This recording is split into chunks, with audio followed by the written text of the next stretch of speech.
Some history shows merely scratch the surface. It's one small step for man. We go a little deeper. I regard myself as a soldier, though a soldier of peace. This is Deep into History. How deep do you want to go? Deep into History is independent and proudly listener-supported. Before we begin, I would like to thank my newest patron, who went to patreon.com/deepintohistory and pledged his support. James, my new historian, I salute you and thank you from the center of my being. Consider this a foreword. The next epic tale of the saga of how the Republic fell to the Empire versus Reforma is nearly complete. The delay in its release was because the script was becoming unwieldy, requiring constant rewrites, as I had to give context for everyone who had not experienced the Patreon Spotify exclusive versus The Curse of Apollo's Gold. To remedy this, I am re-releasing the teaser as part 1, and what you are about to experience is part 2, with the third part coming out next week. It will also give you a chance to give me feedback on the new production style of the show, as I hope to find the perfect formula as soon as possible. Please let me know what you think on Patreon, Spotify, or social media at Deep into History on all platforms. I will take all of your comments and suggestions to heart and work with my producer to make it perfect for your ears. In addition, the full-length original version of Versus, The Curse of Apollo's Gold, is available to all my subscribers right now and will remain so forever. If you have not listened to the first part, stop this now and do so. Trust me, you know I'll take you on an ancient trip like no one else can. Consider that as we go forward. And with that said, this forward comes to an end. This is Deep into History. And I'm your host, Arjun Hundal. This is the tale of the northern frontier. A tale of the dark forest beyond the Alps where the fading light of the late Republic did not shine. The tale of a people who burst out of their ravaged homeland at the edge of the known world, driven forward by a prophecy of a promised land, a new home, if they had the resolve to search for clues to its location, written on the entrails of their slain enemies. The saga of a Roman consul's greed that would bring down the wrath of a god on his homeland. Rome versus the Illyrians, Rome versus the Scordisci, Rome versus the Teutones, Rome versus the Cimbri. The Barbarian Wars. So take a deep breath, let it out slowly. Put some smoke in the air if you choose, and just let your mind flow to my voice as we go deep into the 2nd century before the Common Era and experience the catastrophic Battle of Arausio in the epic prelude to the Cimbrian War versus The Curse of Apollo's Gold. Welcome back.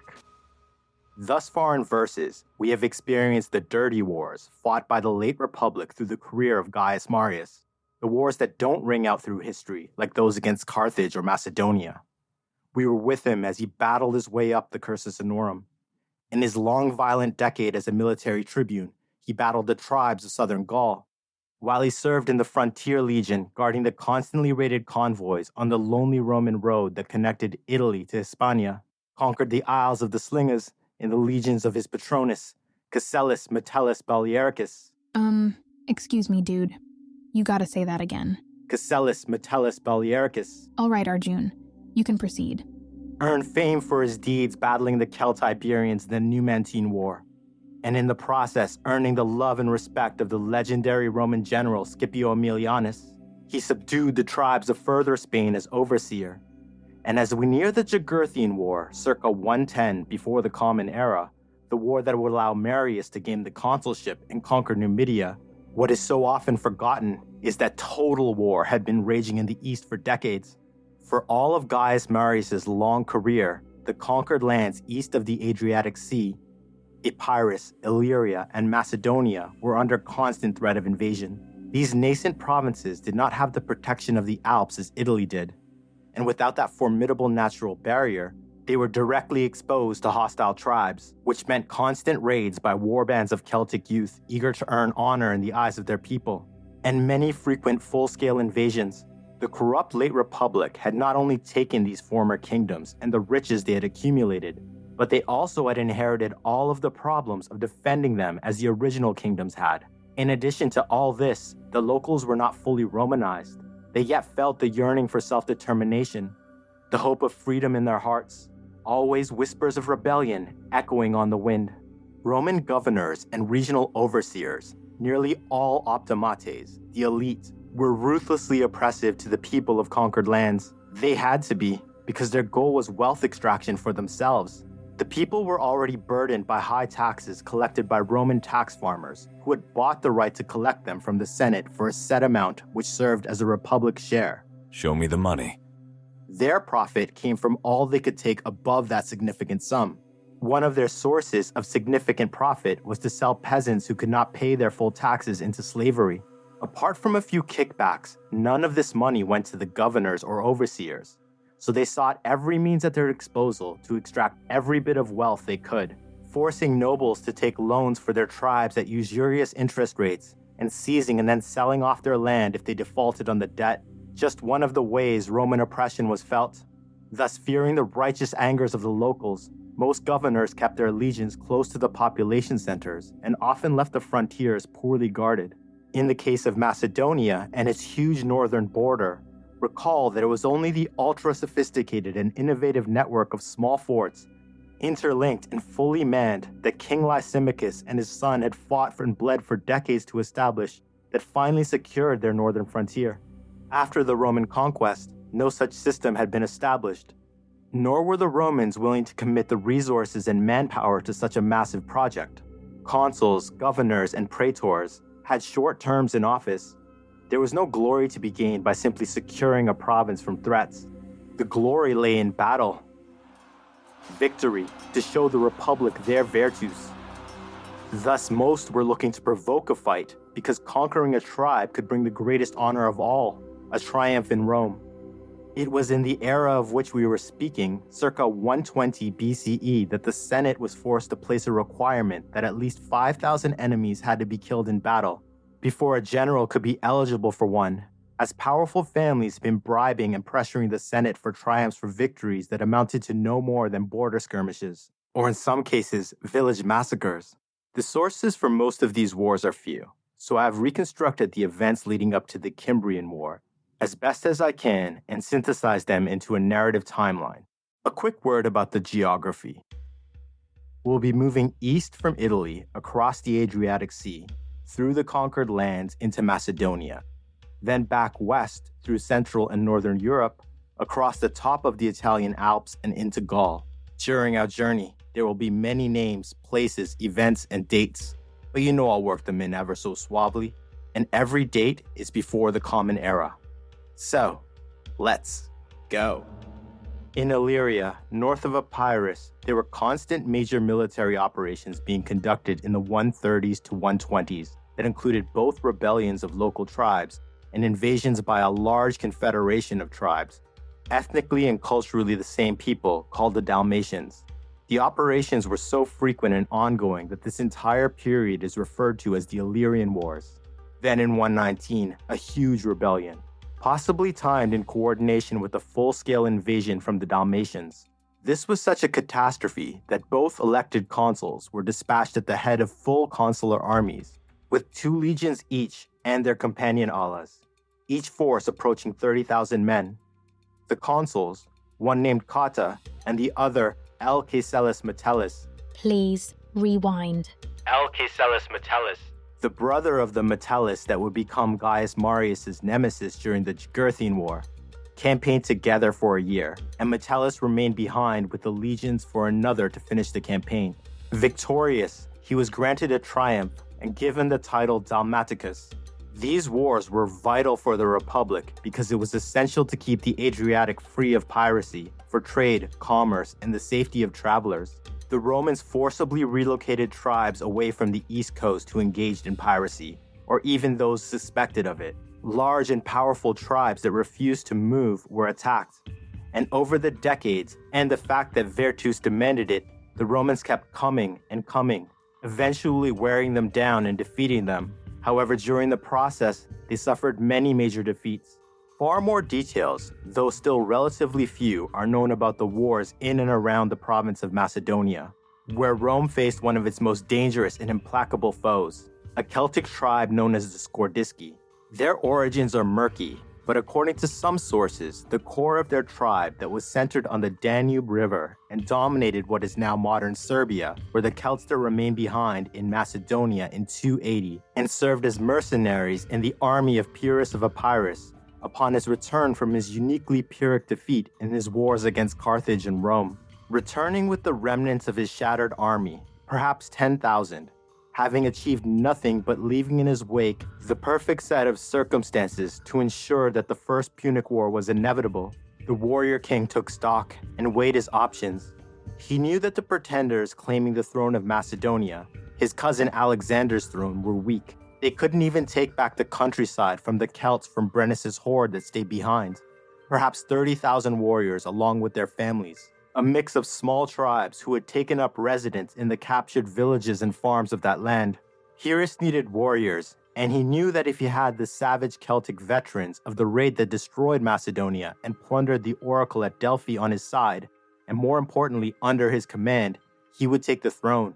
Cineas, the envoy, his only surviving close friend from what would become known as the Pyrrhic Wars, was dispatched to treat with them, and at a council of the Celtic chieftains, he made his king's offer. If they would serve the Eagle of Epirus on his epic quest to take what was by blood and proven valor rightfully his, the throne of Alexander the Great, he would give them a huge sum of gold. They would then have to move off so he could restore the countryside to his people, but they could call King Pyrrhus, the eagle of the new Macedonian Empire, their friend and ally forevermore. The Celts agreed, sending 20,000 warriors. Combined with his veterans, his somewhat replenished heavy cavalry, and recall the 50 Indian war elephants, he now had a powerful army again.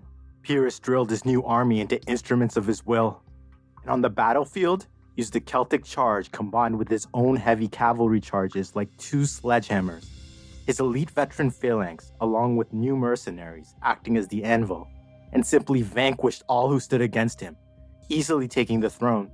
And true to his word, he paid the Celts what he owed and more. And true to their word, they returned to their families, gathered their stolen livestock, and moved north, out of Macedonia and into the mists of history. But in this case, there are sources that say these now elite Celtic warriors, trained by Pyrrhus himself, laden with gold, decided to seize lands for themselves, and to achieve this, united into one tribe called the Skordiski. At first they wandered, and eventually came to the green and fertile Danube Valley and struck a claim to the lands around it. Any local tribes that took exception were crushed by these disciplined killing machines. Through their service, the Skordiskan way of making war had evolved. In very little time, every medium-sized tribe in the area that is now modern Serbia submitted to them, and through vast intermarriage became part of their extended tribe, which in turn allowed them to expand their power outward because they could call on the Skordiski, who had taught them their new way of making war, organized Celtic fury. And thus, over the decades, their sphere of dominance kept extending and growing, with the Skordiski vanquishing any tribe that refused to submit to their new Celtic order so thoroughly that most simply submitted and joined, wishing to gain power rather than be made an example of. Others became client tribes that paid tribute and could be called upon to provide warriors to fight for the Skordiski at any time. Their power eventually enveloped the Dardani. Recall that the king of Dardania was forced to join Brennus' horde after the usurper Cyrannus foolishly rejected his offer of alliance, bringing the Skordiski's power and influence to the northern border of Macedonia, which had become a Roman province in 148, after the legions of Quintus Metellus Macedonicus, the patronus of Gaius Marius' father, crushed the armies of the last king of Macedon, Perseus, and paraded him through the streets of Rome in his triumph, bound in chains made from his own gold. Being hyper-expansionist and seeing weakness in that the Romans had neglected to secure the frontier, the Skordiski assembled a warband and launched a massive raid on the province. The details are very few, but in 141, the Skordiski destroyed the Roman legions of Macedonia utterly. But the Romans, driven by Vertus, kept coming, so that by 135, the Romans had restored their province and were campaigning north beyond the frontier and inflicted a huge defeat on the Skordiski. It took place beyond the northern frontier and must have been a battle of considerable size with equally considerable casualties. because the Skordiski and their allies needed to take the time to replenish their ranks to raise and train a new generation of warriors. And as such, there appears to have been relative peace along the border until the year 120. Then, in 119, the Skordiski invaded in force. The governor of Macedonia, a praetor named Sextus Pompeius, a relative of the as yet unborn Pompey Magnus, led his legions out to confront the Celtic horde, but was killed in battle and his legions scattered. His quaestor, one M. Annius, rallied the legions after their battle line broke when the news of their praetor had fallen, spread panic, and led them on to defeat the Skordiski utterly.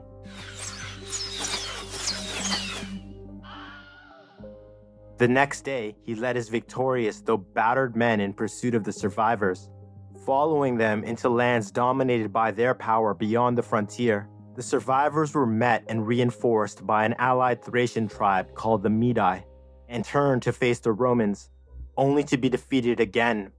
The next few years are murky. There are fragments that suggest one consul fought a series of campaigns. For context, for one of the two chief instruments of Roman military power leading a consular army to be at war for 2 years within Macedonia suggests a major invasion by the Skordiski, and at least hints that revolt may have been a major concern.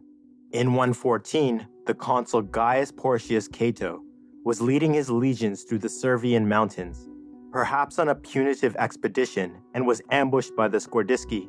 The surprise was total, and the trap so expertly executed that only the consul and a few of the cavalry managed to get away. The Skordiski had wiped out nearly all Roman power in the region, and they fell upon Macedonia like a hurricane, blowing through any defense, and following in the footsteps of Brennus and their ancestors, they went straight south to Greece and sacked the temple of Apollo at Delphi. When the defeated consul Cato returned to Rome with news of the disaster, he was prosecuted in the Senate, forever stripped of dignitas and made an outcast, because Vertus demanded it. There was lamentation in the streets of Rome.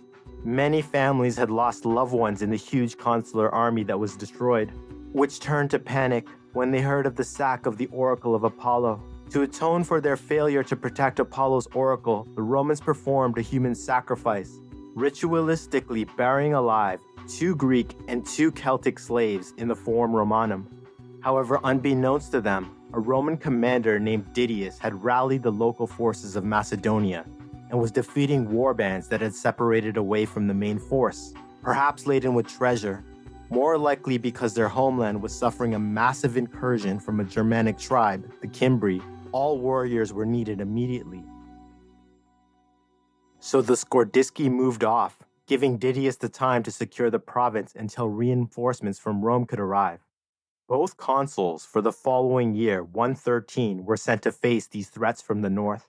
The first, Consul Gnaeus Papirus Carbo, marched at the head of a consular army up through Italy to the northeast Alps to answer a desperate plea from aid from an important allied tribe, the Norici, whose scouts reported that a huge migration of people was coming directly toward their land, which lay just beyond the mountain range. The second, Consul C. Caecilius Metellus, uncle of the nemesis of Gaius Marius, was tasked with leading his legions to punish the Skordiski for their terrible raid and to secure the frontier of the province once and for all. His legions crossed the Adriatic, and it appears he did march into Thrace at least partially, but no major battle was fought. Yet he was awarded a triumph by the Senate because his ultra-powerful family bought him one. The consul of the following year was again sent to the region, and Livius Drusus unleashed his legions on the north, driving away nearly every small tribe anywhere near their borders. Some accounts have Drusus as the first Roman consul to reach the Danube River. I don't think this is likely, but his incursion was deep and effective in a punitive sense. It also hints that the Skordiski had paid a heavy price in lives, or at least their manpower was strained in order to repulse the Cimbri. We'll turn to the Cimbric migration in a little while. For now, let's stay in Macedonia. Low-level fighting continued for the next 2 years, most likely small raiding parties that would then be pursued by the legions back beyond the border. Finally, the Senate resolved to wage a protracted war on and beyond the frontier of Macedon and end the threat.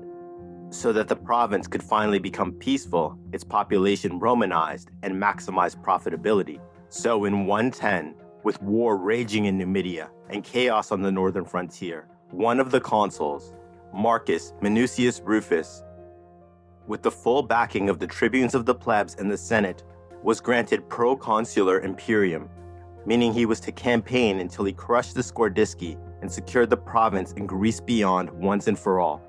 Again, the details are few, but I've pieced together as much of the story of his campaign as I can. He definitely led a full consular army, so 2 legions and their companion ale, and would have command of the single legion stationed in Macedonia, very roughly putting his total strength at 35,000. However, Macedonia could not be left undefended, so let's assume the force he led against the Scordisci was again very roughly 25,000. I give this context because we have no numbers for the enemy forces he faced. Consul Minucius wasted no time and took the offense immediately, apparently first moving to the northeast of Macedonia and ravaging the lands of the Medi, who were a powerful tribe allied to the Scordisci. Then he moved west into the lands of the Scordisci proper, burning every abandoned village and farmstead they came across. Everywhere the legions moved, they found ghost towns, empty villages, silence. As it turned out, the Scordisci and the Medi had moved their people to the land of the Dacians and had united their forces and approached the Roman legions as they were about to cross the frozen river Hebrus in modern Bulgaria. The terrain all around, a range of wooded hills. The legions were marching, snaking their way through a valley, when his scouts returned with the news that they were about to face a huge barbarian force that would be on the legions in minutes.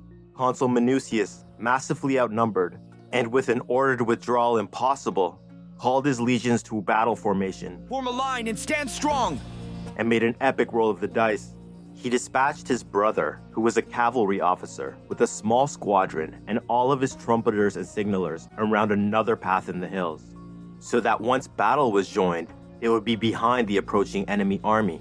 They were to stay out of sight, hidden, waiting, and when battle began in earnest, the trumpets were to sound, and the cavalry squadron was to appear at the front of the path, so that to the enemy, it would look and sound like the lead element of an entire other Roman army. The late Republic's Battle of Ice took place on the frozen river Hebrus. The Manipular legions arrayed in the quincunx, the famous checkerboard formation, their skirmishers already retreating after peppering their foes with their javelins through the gaps in the line so that the Hastadii could close their lines and launch their pilum before engaging in total war. The Romans endured the initial charge on the slippery ice, but quickly had to retreat behind the heavy infantry, the Princeps. The fighting was fierce, and the Scordisci numbers were beginning to swing the battle their way. Now was the time. The consul's brother ordered the trumpets to be blown.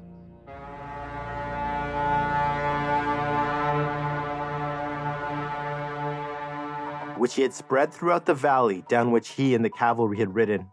The effect sent a vast echoing symphony coming from the trail, and when the Scordisci saw the squadron of cavalry riding in formation, they assumed that this was a Roman trap. Another army was about to assault them in their rear, and they began a panicked retreat on the slippery ice. The Romans pursued them mercilessly, at the cost of much of the cavalry, which fell into the frigid waters of the river. When the ice broke under the hooves of their mounts, while riding down their fleeing targets, the legions slaughtered the armies of both tribes. A victory so massive, and a defeat inflicted on such a scale, that the Scordisci would not be a threat for years. And weakened by the loss of so many warriors, they were vulnerable to the tribes around them. If they were to survive at all, they would need time to regroup and allow their boys to grow into a new generation of warriors. News of this victory was celebrated in Rome. Vertus had finally been satisfied. And when news reached the Senate that his legions had proclaimed him Imperator, they unanimously voted him the honor of a triumph upon his return to Rome. Then, in a gesture of gratitude to the consul, the guardians of the temple at Apollo at Delphi honored him with an equestrian statue with the inscription, Marcus Minucius, son of Quintus Rufus, imperator after the Gauls, Scordisci, Bessi, Thracians, because of his merits, was dedicated by the people of Delphi. He celebrated his triumph in 106 before the Common Era, the year of prophecy, when Gaius Marius, upon his triumphant return after his victory in the Jugurthine War, was informed that in his absence the people had demanded that he be made consul for a second time, breaking the rules set by the Cursus Honorum, because they needed the Achilles of the late Republic to save them from the Cimbrian Teutones rampaging just beyond the Alps. At that moment, Gaius Marius knew the prophecy he had received as a boy was true. He was Jupiter's chosen, and he would fulfill his destiny and become consul 7 times, no matter the cost. Now, you may be wondering why the Senate and people of Rome were in such an utter state of panic, an utter state of fear, that they would break all laws, all rules, all norms, and set such a dangerous precedent of allowing the same man to have so much power in such a short time frame. Well, the setup of the Cimbrian War goes like this.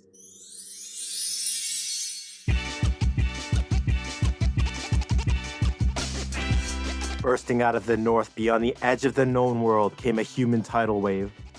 Their homeland, consisting of modern Denmark, southern Norway, and Sweden, along with a short strip of coastline along the Baltic, had suffered 7 years of flooding from the sea, leaving their homeland destroyed.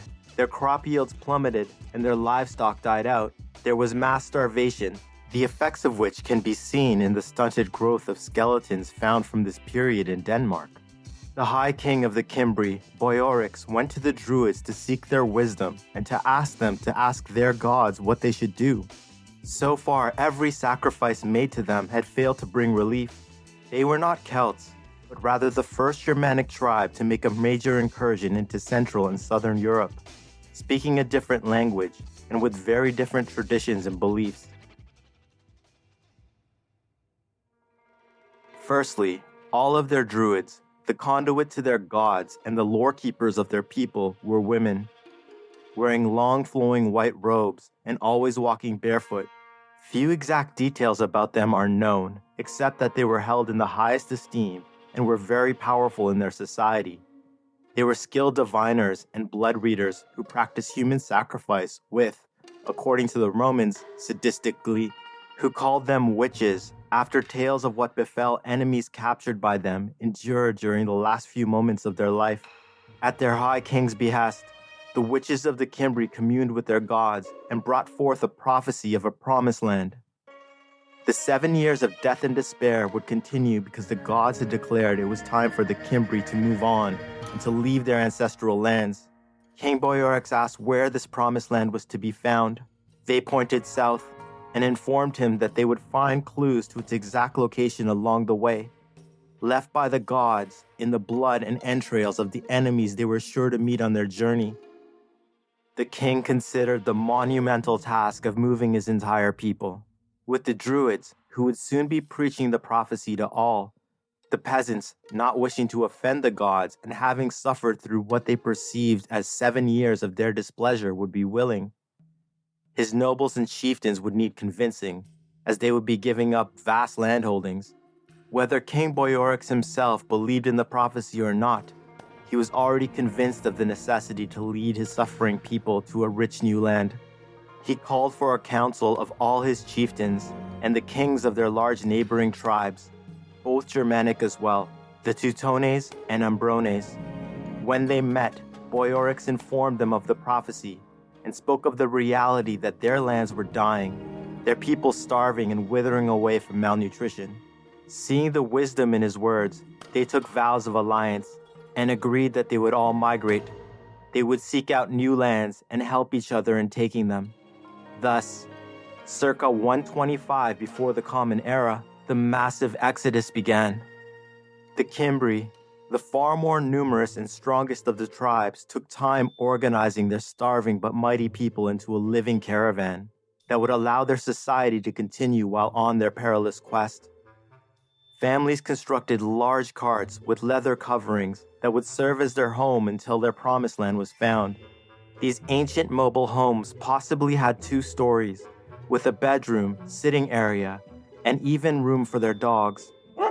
For context, the Celts, who were masters at the craft of constructing these kinds of carts, were in wonder at their size and ingenious construction. The Cimbri were also a striking people, larger in stature than the Celts, who themselves dwarfed most Romans. The historian Theodore Mommsen's words from the History of Rome, Book 4, The Revolution. The men of the South beheld with astonishment those tall, lank figures, with fair locks and bright blue eyes, their hardy and stately women, who were hardly inferior in size or strength to their men, and the children, with hair of old men, referring to their silvery blonde locks. Imagine the scale of moving over 250,000 people, warriors with their entire families, old and young, with all their belongings, livestock, and all their society held sacred, moving into the literal unknown world, knowing nothing about what awaited them, apart from the mysterious enemies they would have to slay to find clues that would lead them to their promised land. A perilous quest, to say the least, but these Germanic people had faith in their gods and their leaders, and were warriors to their core, as all of Europe was about to discover. The Cimbri themselves differed from the Celtic tribes as warriors in a few ways. They were all armored in chainmail and wore copper helmets, heavy infantry, who wielded a heavy longsword and a narrow but lengthy rectangular shield that they held side on so they could slash with their free sword arm. In addition, each warrior carried a strange and unknown type of missile weapon called a Metaurus. This is just an educated guess. I think them most likely to be some kind of throwing spear that the Cimbri used to repel cavalry charges, or in ambush situations, as there is no record of them throwing them before contact with the enemy, as the Roman legions did with their pilum. The sword belts they wore had a circular loop hanging in front, through which, in battle, they would run a long chain down the entire length of their front line, literally connecting every warrior together. Ouch! It is possible that this was used to keep the charging army in a straight line so that the impact was felt all at once, and the awesome power of the Cimbric charge was about to become legendary. The Teutones and Ambrones appear to have been very closely linked and possibly related, and as their lands were on coastal Germany, they began the migration first, soon followed by the Cimbri. They appear to have been more wild and aggressive in combat, not necessarily undisciplined, but not matching the Cimbri. These three Germanic tribes were an honor culture, and it is recorded that on many occasions after negotiations failed and war was declared, they would arrange in advance to meet their enemy on a set day on a set battlefield, either fighting a full-scale battle or often the issue being settled by single combat by champions chosen by each side between the armies. Their word was their bond, so they abided by the outcome of these duels to settle whatever the dispute was. As the tribes moved south into the area of central modern Germany, the Celts became panicked at the incursion of their lands by such a vast multitude of people. Not Celts, but Germanic, others. The first large Celtic tribe they encountered were the Boii, who launched relentless attacks on them, trying to drive them off their lands. Over the course of years, they moved south to the Danube and began to follow it east, which led them into a direct battle with the Skordiski in 113, as I mentioned earlier. The very few historical fragments are divided as to who won. But since the Cimbri began moving west towards Italy afterwards, I believe it is safe to assume that no matter the outcome of the confrontation, the Cimbri were repulsed. Or perhaps their druids read the blood and entrails of their enemies and declared that their promised land lay in the west. It also appears that the Teutones and Ambrones had separated from the Cimbri because during that year, they were already moving west and quickly approaching the Italian Alps. Months before, the Senate had received a plea for aid against a barbarian horde that was headed directly for them from an allied tribe. These were the Toriski, who dwelt in the lands immediately on the other side of the northeastern edge of the mountains beyond Italy. Over the decades, Rome had made many such alliances so that the tribes would serve as buffers and an early warning system of large-scale invasions. These alliances were a mixed bag for the tribes that accepted them. They did get the benefit of telling potential enemies that they were allies of the respected, if not feared, Republic of Rome, and that their legions would come to their aid.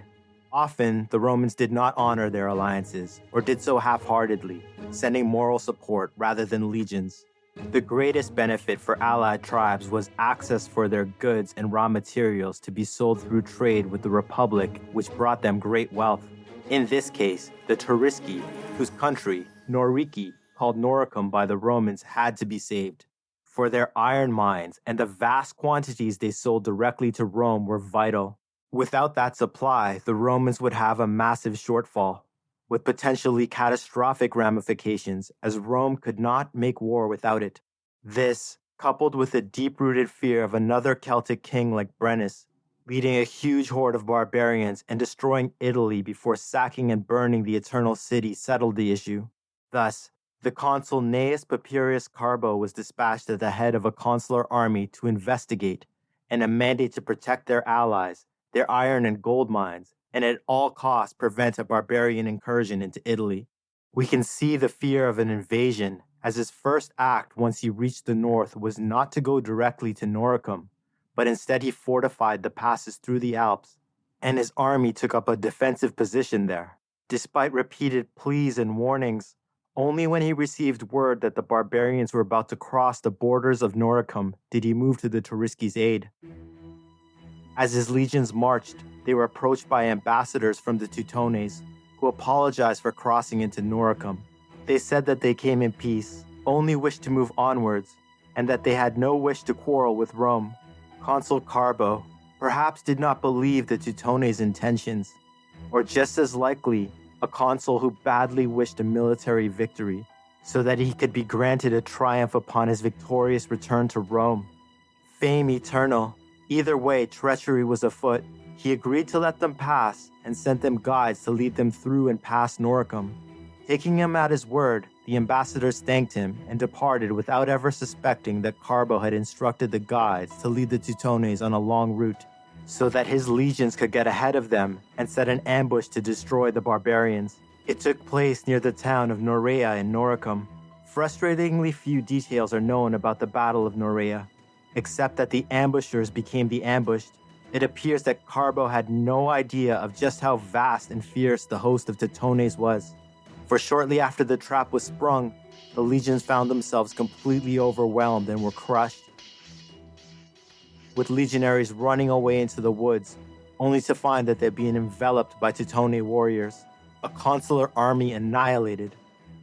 We can learn a lot about the reaction in Italy, as the phrase Furor Teutonicus was on everyone's lips. It describes the fear of the savage and unworldly fury of the Teutones in battle.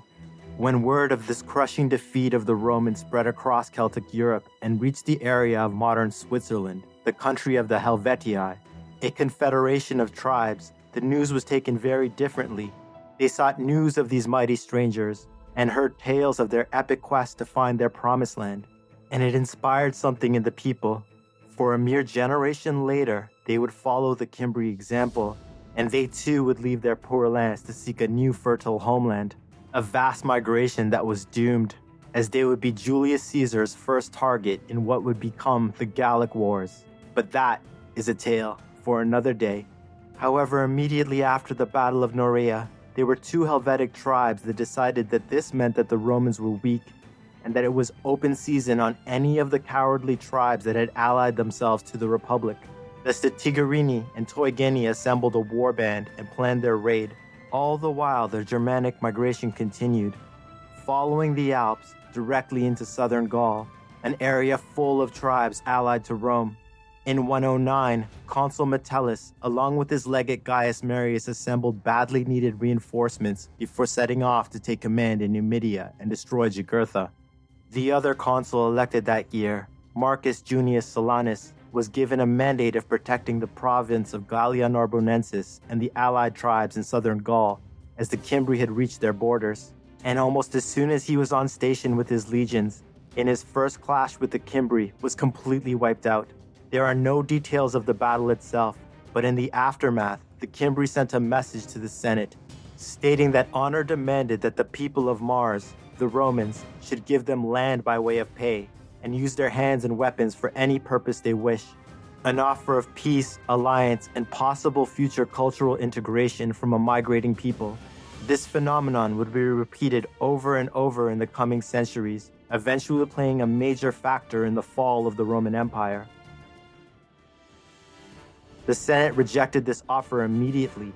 After Norea and this second major defeat, Vertus demanded that Rome not make a treaty from a position of weakness.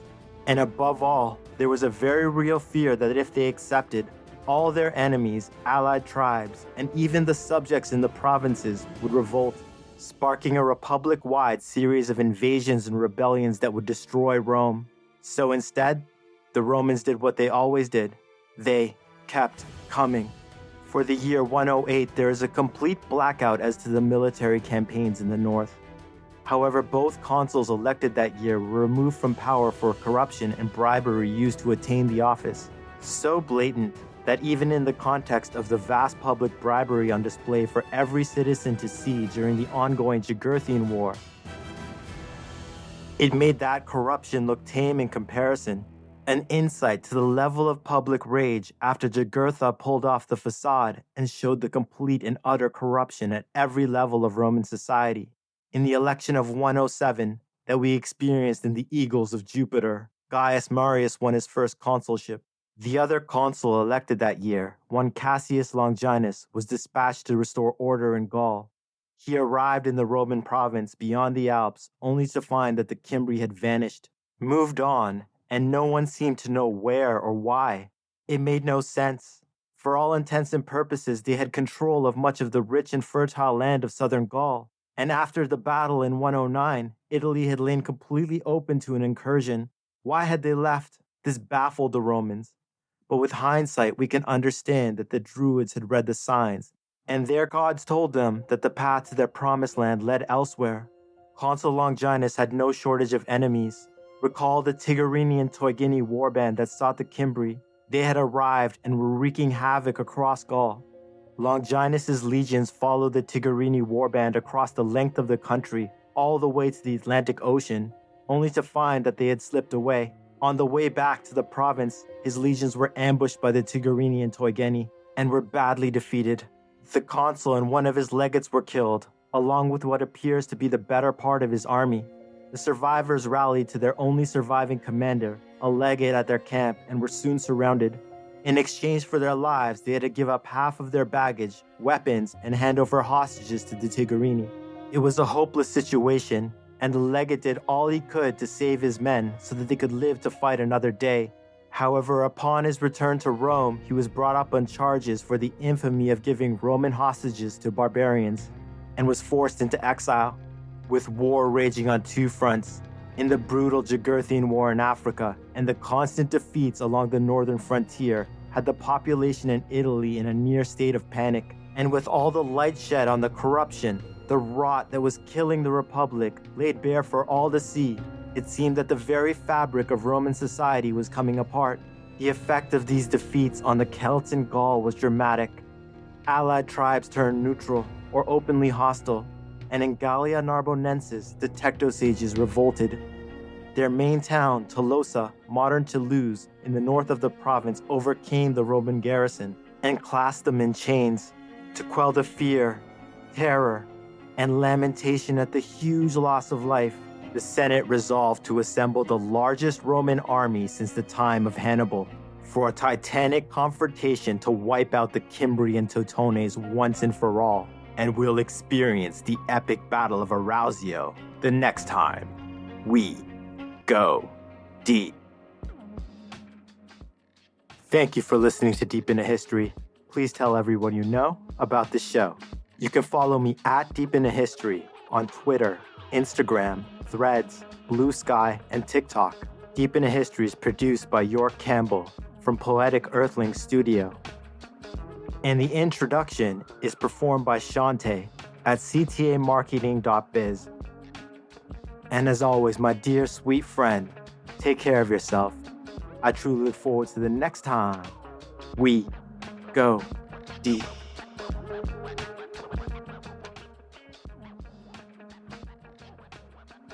How deep do you want to go?